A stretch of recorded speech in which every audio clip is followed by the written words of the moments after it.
સુસ્વાગતમ hello and welcome. હું છું આપની હોસ્ટ અને દોસ્ત કૃતિ. સ્વાગત છે આપનું મંતવ્ય ન્યૂઝની એક વિશેષ રજૂઆત વાનગી શોમાં. Title sponsored by LG Bandhani Hing, essence of authentic taste since 1894, co-presented by Varmora homeware and mother's recipe પ્રેમનો સ્વાદ. તો દર્શક મિત્રો, આજે વાનગીના રસોડે જે પહેલી વાનગી આપના સુધી પહોંચવા જઈ રહી છે તેનું નામ છે વાંગી ભાત. દક્ષિણ ભારતની સૌથી લોકપ્રિય એવી વાનગી. કર્ણાટકમાં ખૂબ જ પ્રચલિત છે આ વાનગી અને ખૂબ જ હેલ્ધી છે.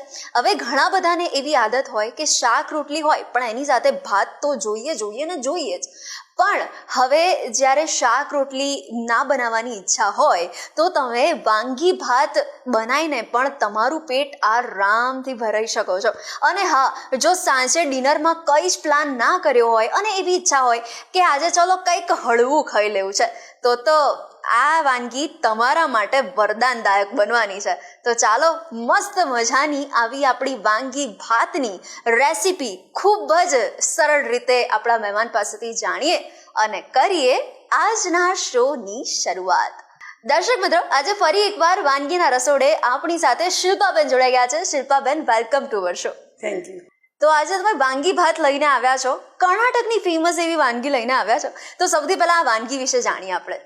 વાંગી એટલે રીંગણના ભાત, બરાબર છે. ત્યાં તો અલગ અલગ જાતના ભાત બનતા. પોળી ભાત બનાવ્યો તો આપણે એ બી બને છે. પછી તમે આંબલી ભાત ને બધા અલગ અલગ ભાત, એટલે આ રીંગણવાળા ભાત પણ બને. એટલે આપણે વાંગી કહેવાય, એ લોકો વાંગી કહે, એટલે વાંગી ભાત. બરાબર છે. એટલે વાનગીના રસોડે વાંગી ભાત બનવાનો છે. અને પહેલા પણ તમે કહ્યું એ પ્રમાણે અલગ અલગ પ્રકારના ભાત, અહીંયા પોળી ભાત તમે બનાવ્યો છે. એટલે એવો અંદાજો લગાવી શકાય કે શિલ્પાબેન ભાત બનાવવામાં એક્સપર્ટ લાગી રહ્યા છે. સાઉથ ઇન્ડિયન ગમે તે વાનગી હું બનાવી શકું. અરે વાહ, શું વાત છે. તો સૌથી પહેલા આપણે ઇન્ગ્રેડિયન્ટ્સ જોઈ લઈએ. તો વાંગી ભાત છે એટલે રીંગણ લેવાના છે, 2 ભૂટ્ટા નાના અને 2 લીલા રવૈયા આવે છે ને એ લીધા છે સમારીને.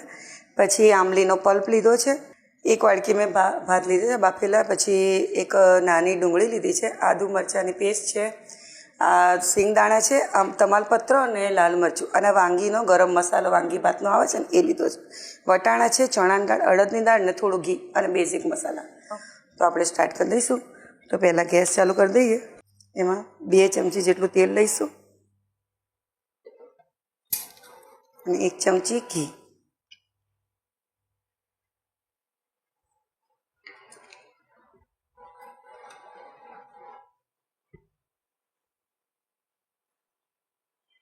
અને 1 ચમચી જીરું.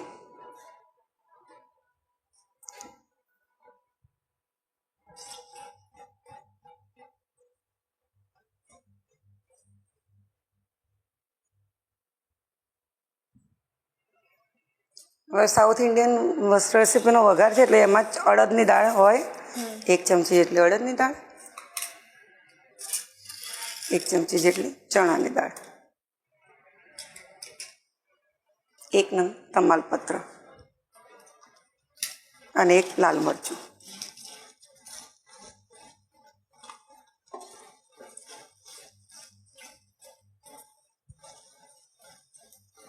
અને થોડો મીઠો લીમડો.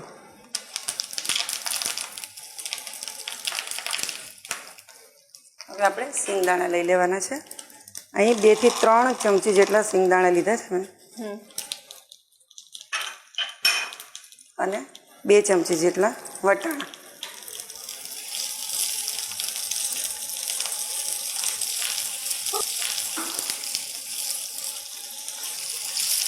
હવે 1 નાની ડુંગળી સમારીને લીધી છે એ એડ કરી દઈશું.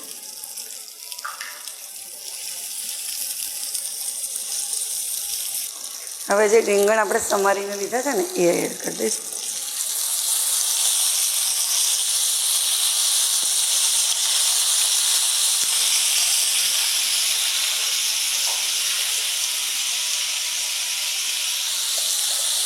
હવે મીઠું સ્વાદ મુજબ, લાલ મરચું પાવડર અડધી ચમચી હળદર.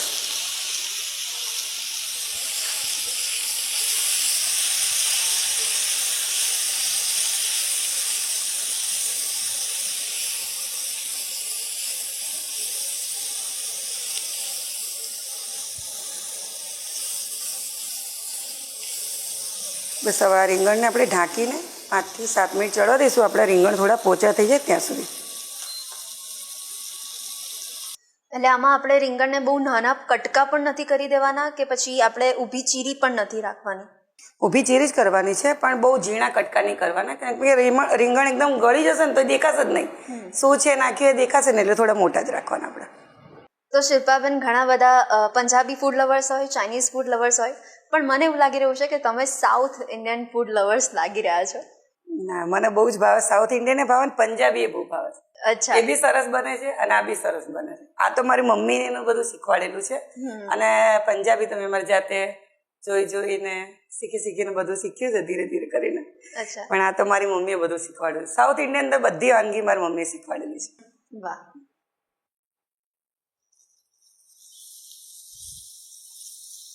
તો આપણે રીંગણ જો ચડી ગયા છે, તો હવે એની અંદર આપણે આંબલીનો પલ્પ 2 થી 3 ચમચી જેટલો એડ કરી દઈશું. અને આ વાંગી મસાલો છે વાંગી ભાતનો, એ 2 ચમચી જેટલો એ એડ કરી દઈશું.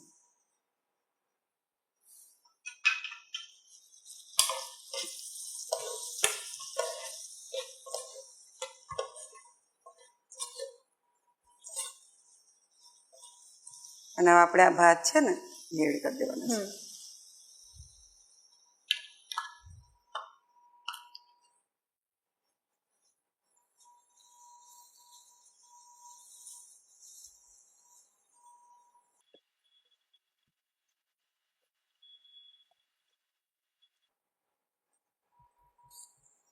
આપણે મિક્સ થઈ ગયા છે. હવે થોડી કોથમીર નાખી અને 2 મિનિટ માટે એને મસાલા સાથે ભળવા દઈએ ભાતને.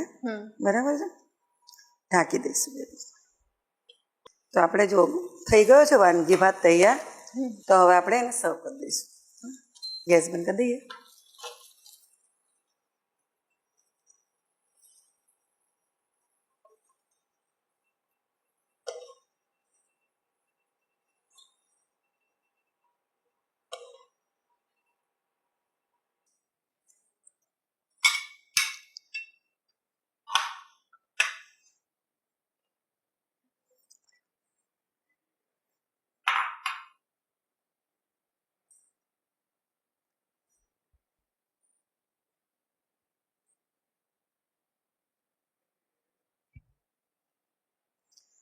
તો તૈયાર છે વાનગી ભાત. યસ. તો આવી હેલ્ધી વાનગી અમારા વ્યુઅર્સ સુધી પહોંચાડી Shilpaben, thank you so much. તો દર્શક મિત્રો, જ્યારે આ વાનગી બનાવવાના હતા ને એ પહેલાં શિલ્પાબેન સાથે મારે વાત થઈને તો મેં શિલ્પાબેનને પૂછ્યું કે શિલ્પાબેન, જેને રીંગણનું શાક ભાવતું ના હોય, રીંગણો જ ભાવતા ન હોય, એને વાનગી ભાત ભાવશે? તો શિલ્પાબેને કહ્યું કે આની અંદર જે મસાલા ભળવાના છે ને કૃતિ, એની જ મજા કંઈક અલગ છે. એની મજા તમને ડબલ જોવા મળશે. તો બસ મસાલાનો જે સ્વાદ અત્યારે તો અહીંયા ભળી ગયો છે, અને સાચેમાં કહું મને પણ રીંગણ નથી ભાવતા, પણ હું ચોક્કસથી ટ્રાય કરીશ. અને કેવા બન્યા છે તમે પણ ટ્રાય કરજો અને પછી મને પણ જણાવજો. તો દર્શક મિત્રો, બ્રેક બાદ શિલ્પાબેન આપના માટે બનાવવા જઈ રહ્યા છે રસિયા મુઠિયા. અત્યારે લઈ લઈએ એક નાનકડો બ્રેક. વાંગી ભાત બનાવવાની સામગ્રી: ભાત, રીંગણ, લીમડો, તમાલપત્ર, આંબલી, વટાણા, ડુંગળી, તેલ, આંબલીનો પલ્પ.